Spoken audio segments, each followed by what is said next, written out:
Danny had always been the kind of guy who lived for a dare. Whether it was jumping off cliffs into the ocean, sneaking into abandoned buildings, or driving at insane speeds, he couldn't resist the thrill. His friends often joked that one day, he'd push his luck too far. That day came sooner than anyone expected.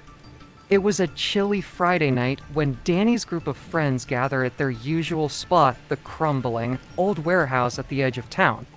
The place had been abandoned for years, its broken windows and sagging roof a constant reminder of its haunted history. Danny loved it. To him, it was just another playground for thrill-seekers like himself. His best friend, Kyle, tossed him a beer and grinned. "You know the story about the old well in the back, right?" Danny scoffed. "You mean the one that's supposedly cursed?" "Please, Saletti," cracking open the beer. "No, man, seriously." Saletti Kyle, his voice taking on a more serious tone. "People say that anyone who goes near it at night disappears. It's been like that for decades. You should check it out." Danny's eyes lit up. A challenge. "You really think I'd be scared of some stupid well? I've done way crazier stuff, Saletti." Standing up, Kyle grinned mischievously. "Then prove it." "Go down there tonight." Danny didn't hesitate. "What do I get if I do?" Saletti, already mentally preparing for his next adventure, Kyle raised an eyebrow. "How about $100? But you have to go all the way down, take a selfie at the bottom, and bring back something from the well."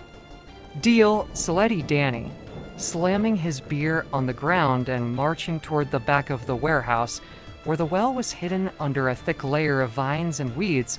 The rest of the group followed him, half excited, half nervous. The well had a reputation, but they all thought it was just another ghost story to keep kids away from the dangerous ruins. The old well was even creepier than Danny had expected. Its stone walls were cracked and covered in moss, and a rusted metal grate lay discarded beside it. Danny peered into the darkness below, his phone's flashlight barely penetrating the black abyss. A strange smell wafted up from the depths, something damp and rotten. "Hope you're not backing out now," Saletti Kyle, smirking. Danny shot him a glare and started to lower himself into the well. The stone walls were slippery, but his grip was firm. As he descended deeper, the air grew colder, and the light above him faded into a distant speck. About halfway down, something strange happened.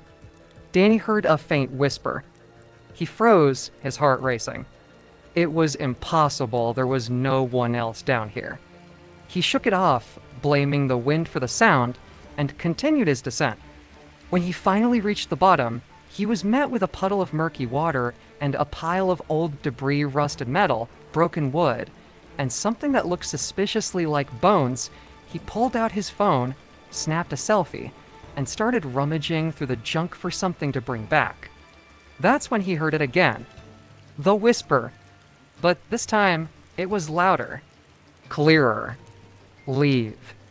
Danny's breath caught in his throat. He spun around, shining his flashlight in every direction. No one was there. Just the cold, damp walls of the well, closing in on him. "Stop messing with me, guys." Saletti, though his voice wavered, but there was no response from above. Only silence. And then, without warning, the rope ladder he had used to climb down began to sway on its own. Panic surged through him as the whispering grew louder, more insistent. "Leave now," the voice hissed, sounding as though it was right beside him. Danny scrambled for the rope ladder, but the moment he grabbed it, it snapped, sending him crashing back into the cold water below. "Help. Guys, help." Saletti, his voice trembling with fear. But no one came. No one answered. The light from his phone flickered and then died, plunging him into complete darkness. The whispering grew into a cacophony, surrounding him from every angle. And then he felt a cold hand wrapping around his ankle, pulling him down. Danny's story is a perfect example of how recklessness and arrogance can lead to tragic consequences. He thought he was invincible, that the rules didn't apply to him. But the reality is, sometimes the most dangerous thing is not the physical risk, it's the things he can't see, the things he don't understand. The well was just a symbol of his arrogance, and in the end, it was that arrogance that claimed his life. The whispers were more than a warning. They were a final plea, one he ignored until it was too late.